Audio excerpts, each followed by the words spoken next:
ഇപ്പോഴത്തെ വേൾഡ് മാർക്കറ്റിൽ 800% job value ഉള്ള ബെസ്റ്റ് കോഴ്സാണ് ബിടെക് എന്ന് പറയുന്നത്. ബിടെക്കിനകത്ത് കോർ കോഴ്സസ് എന്ന് പറയുന്നത് 4 കോഴ്സുകളാണ്. ഈ IAS എന്ന് പറയുന്നത് ഇക്വലന്റ് ടു IAS ആണ്. ഒരു +2 കഴിഞ്ഞിട്ട് മാത്സ് പഠിച്ച വിദ്യാർത്ഥികളെ സംബന്ധിച്ചിടത്തോളം ഒരു +2വിന് ശേഷം ടാർഗറ്റ് ചെയ്യുന്ന ഏറ്റവും ബെസ്റ്റ് ഒരു കോഴ്സാണ് ബിടെക് എന്ന സ്ട്രീം. അപ്പോൾ ബിടെക് ഒരു അഡ്മിഷൻ എടുക്കാൻ നമുക്കറിയാം കേരളത്തിലുള്ള വിദ്യാർത്ഥികളെ സംബന്ധിച്ചിടത്തോളം ധാരാളം ഓപ്ഷൻസ് ഉണ്ട്. അതിൽ ഏറ്റവും ബെസ്റ്റാണ് JEE എന്നൊരു examination, KEAM examination, CUSAT examination. ഇതുപോലെ നമുക്ക് ഇന്ത്യയിൽ തന്നെ ധാരാളം എൻട്രൻസ് എക്സാമിനേഷനുകളുണ്ട് ഒരു ബിടെക്കിന് അഡ്മിഷൻ നേടാൻ. അതിൽ മറ്റൊരു എക്സാമിനേഷനാണ് വെല്ലൂർ ഇൻസ്റ്റിറ്റ്യൂട്ട് ഓഫ് ടെക്നോളജിയുടെ BITയുടെ ക്യാമ്പസിലേക്കുള്ള എഞ്ചിനീയറിംഗ് ബിടെക് സ്ട്രീമുകൾക്കുള്ള പരീക്ഷകൾ, അമൃത യൂണിവേഴ്സിറ്റിയുടെ ക്യാമ്പസിലേക്കുള്ള എക്സാമിനേഷൻ. ഇങ്ങനെ ഇന്ത്യയിലെ ടോപ്പ് മോസ്റ്റ് സെക്ടറിലുള്ള പ്രൈവറ്റ് യൂണിവേഴ്സിറ്റികളും ഗവൺമെൻറ് സെക്ടറിലുള്ള ക്യാമ്പസുകളും ഒക്കെ എവിടെയാണെങ്കിലും ഞാൻ ഒരു ബിടെക്കിന് സ്ട്രീം സെലക്ട് ചെയ്യുമ്പോൾ അല്ലെങ്കിൽ ഒരു കോഴ്സ് സെലക്ട് ചെയ്യുമ്പോൾ എന്താണ് ശ്രദ്ധിക്കേണ്ടത് എന്നാണ് നമ്മളിവിടെ ഒന്ന് ചിന്തിക്കുക. ബിടെക്കിനകത്ത് കോർ കോഴ്സസ് എന്ന് പറയുന്നത് 4 കോഴ്സുകളാണ്.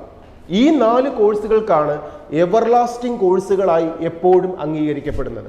ഈ 4 കോർ കോഴ്സസ് എന്ന് പറയുന്നത് electronics and communication, electrical, mechanical and civil.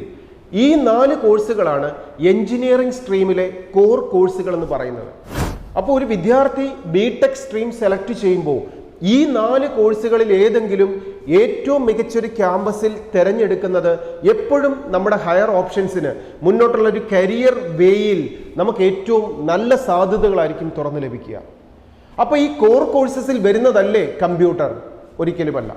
Computer എന്ന് പറയുന്നതും ഇപ്പോൾ ഒരു ന്യൂ കോഴ്സായി വന്നൊരു കോഴ്സാണ്, ഒരു പ്രൊഫഷണൽ കോഴ്സ് അല്ല ശരിക്കും. അത് എഞ്ചിനീയറിംഗ് എന്ന് പറയുന്ന സ്ട്രീമിൽ ഈ 4 കോഴ്സുകളാണ് ഉള്ളത്. ഈ കോഴ്സുകൾ നമ്മൾ പറയുന്നത് തന്നെ എങ്ങനെയാണ്?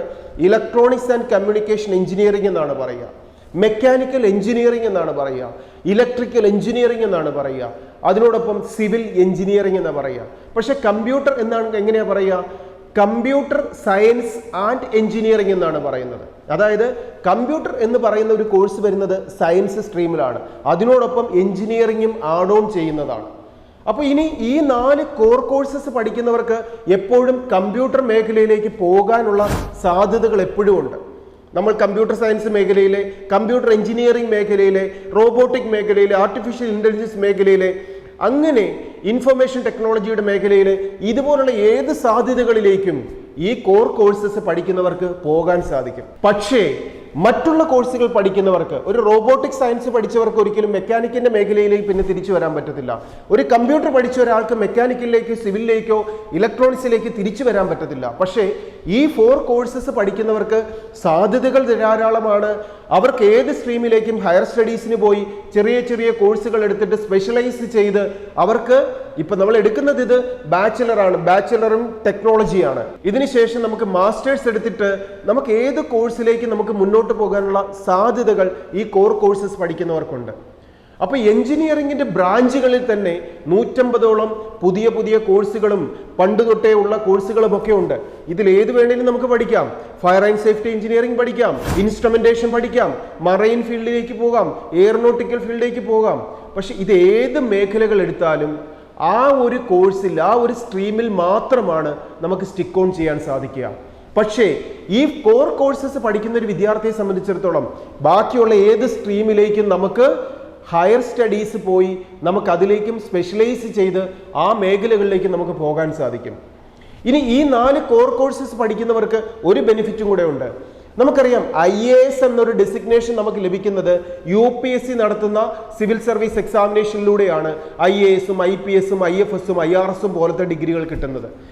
ഈ ക്വാളിഫിക്കേഷനിലേക്ക് നമുക്ക് ഇക്വലന്റ് ആയിട്ടുള്ള എഞ്ചിനീയറിംഗുകാർക്ക് എത്താൻ പറ്റുന്ന IES, ഇന്ത്യൻ എഞ്ചിനീയറിംഗ് സർവീസിന്റെ എക്സാമിനേഷൻ എഴുതാൻ പറ്റുന്നത് ഈ കോർ കോഴ്സസ് 4 പഠിച്ച കാൻഡിഡേറ്റ്സിനാണ് IESന്റെ എക്സാമിനേഷൻ എഴുതാൻ പറ്റുക.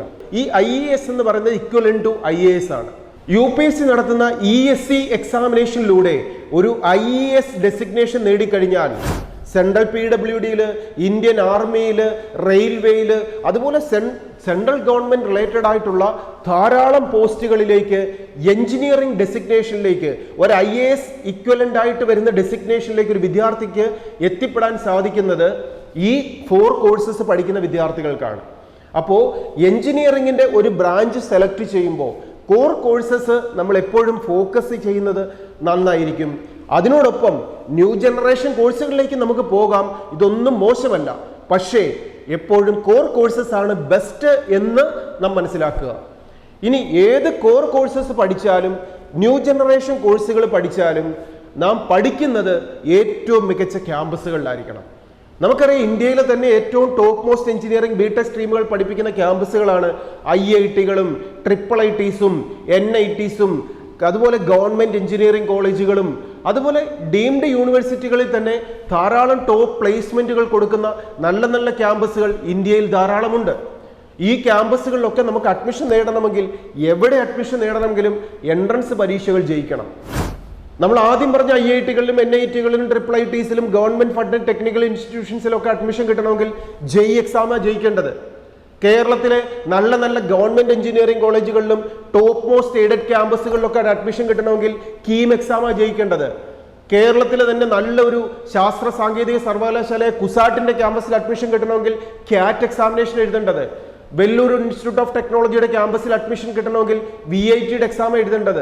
ബിർള ഇൻസ്റ്റിറ്റ്യൂട്ട് ഓഫ് ടെക്നോളജിയുടെ ക്യാമ്പസിൽ അഡ്മിഷൻ കിട്ടണമെങ്കിൽ ബിറ്റ്സിന്റെ എക്സാമിനേഷൻ എഴുതണം. ഇങ്ങനെ ഇതിനോടൊപ്പം തന്നെ AMECT എയർക്രാഫ്റ്റ് മെയിൻ്റനൻസ് എഞ്ചിനീയറിംഗിന്റെ എൻട്രൻസ് എക്സാമിനേഷൻ ഉണ്ട്. IMU എഴുതി കഴിഞ്ഞാൽ മറൈൻ എഞ്ചിനീയറിംഗ് ഫീൽഡിലേക്കുള്ള സാധ്യതകൾ തുറക്കുന്ന എൻട്രൻസ് എക്സാമിനേഷൻ ഉണ്ട്. ഇതിനോടൊപ്പം ആർമി നേവി എയർഫോഴ്സ് സെക്ടറിലേക്ക് ഒരു എഞ്ചിനീയറിംഗ് ബിടെക് സ്ട്രീമിലേക്ക് അഡ്മിഷൻ കിട്ടാനുള്ള NDA എക്സാമിനേഷൻ ഉണ്ട്.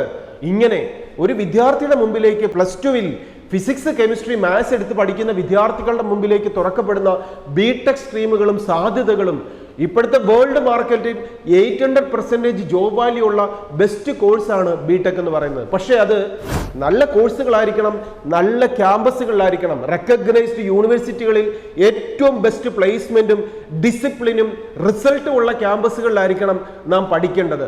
ഇതൊക്കെയാണ് ഒരു ബിടെക് സ്ട്രീം തിരഞ്ഞെടുക്കുമ്പോൾ നാം പ്രത്യേകം ശ്രദ്ധിക്കേണ്ടത്.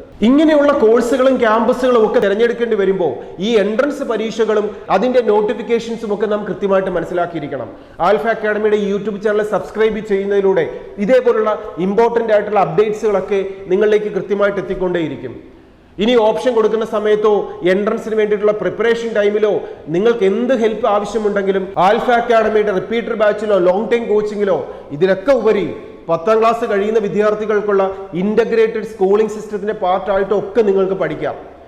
ഏറ്റവും നന്നായിട്ട് 10ാം ക്ലാസ്സിന് ശേഷം 11th 12th സമയത്ത് ബിടെക് അല്ലെങ്കിൽ എഞ്ചിനീയറിംഗ് എന്ന് പറഞ്ഞാൽ മാത്സും ഫിസിക്സുമാണ്.